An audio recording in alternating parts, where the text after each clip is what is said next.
Have you ever felt lost in your own life? You work, love, dream, but why does it still feel heavy, like you're trapped in a parched field? Modern life gives us everything: technology, comfort, but rarely a map to find peace. Over 2,500 years ago, the Buddha drew that map, the Eightfold Path, 8 steps to end suffering.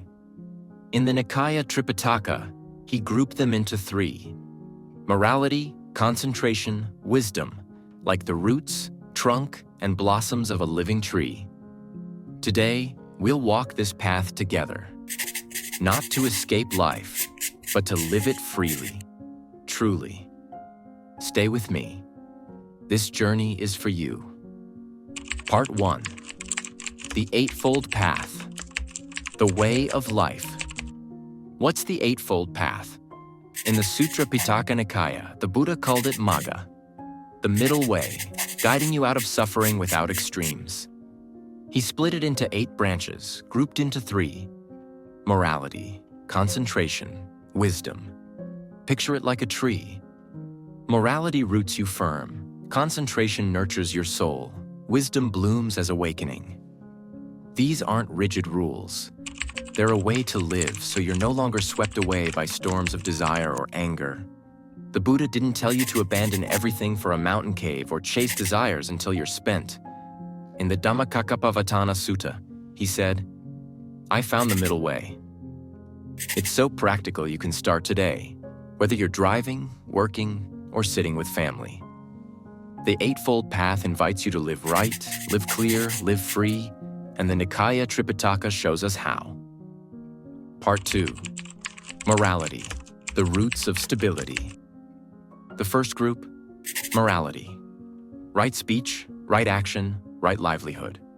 In the Vinaya Pitaka, the Buddha taught this as the foundation, like a tree's roots holding it steady in a storm. Right speech is truthful, kind words. Ever lied or argued and felt your heart sink? Right action is doing no harm, no killing, stealing, hurting. Right livelihood is living honestly, earning a living without deceit or exploitation. This isn't about becoming a saint, it's about lightening your load. The Sutra Pitaka tells of the Buddha advising a merchant, "Live rightly, and your mind finds peace." You don't need to quit your job. Just ask, how am I living? Do my words and deeds bring calm? Morality is the first step. Without strong roots, the tree can't grow. Part 3. Concentration. The trunk of awareness. The second group. Concentration. Right effort, right mindfulness, right concentration. This is the trunk, nurturing your mind. Right effort is striving to drop the bad, grow the good, like clearing weeds to plant flowers. Ever tried ditching endless phone scrolling? That's it. Right mindfulness is living now, seeing, hearing, feeling without a wandering mind. Right concentration is deep focus, like meditation, but also working with your whole heart. The Abhidharma Nikaya says, "Our mind's like a monkey, jumping wild. Concentration tames it." You don't need hours of meditation, just 5 minutes a day, feeling your breath, noticing each step as you walk. The Buddha told a blacksmith, "Focus on your craft and your mind shines." Concentration isn't distant. It's the power to live awake in everyday life. Part 4. Wisdom, the blossoms of awakening. The final group, wisdom, right view and right intention.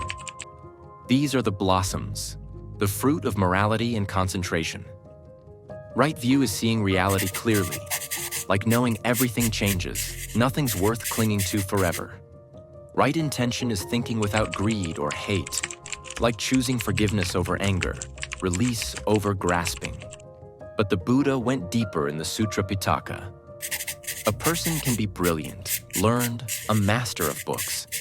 If they lack right view and right thinking, they're still a fool. Bala, not wise.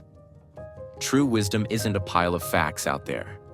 When we see life with clarity and impartiality, As the Abhidharma describes, we realize selfish craving, hatred, and violence can't walk with wisdom. Right view and right intention are inseparable. Lose one, you lose all. Even if science hits its peak, from spaceships to AI, it won't make you happier, because it only looks outward, not into the heart. A genius with an angry soul still suffers, while a simple person living with wisdom finds peace. Psychoanalysis might explain your fears, but it's just a start.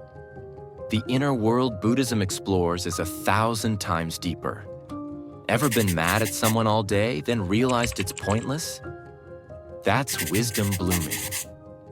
When morality's firm, concentration's deep, wisdom arises, and life's no longer a burden, but a field of freedom. Closing. A call to walk. Where will you start today? What about you? What seed will you plant today? A kind word, a quiet minute, a clear thought? Write it below. I'd love to hear your first step. If this path stirs you, hit like, subscribe, ring that bell. We'll dive into each branch of the Eightfold Path, straight from the Nikaya Tripitaka. Next time, what's morality? See you then, and remember, the path to freedom starts with you.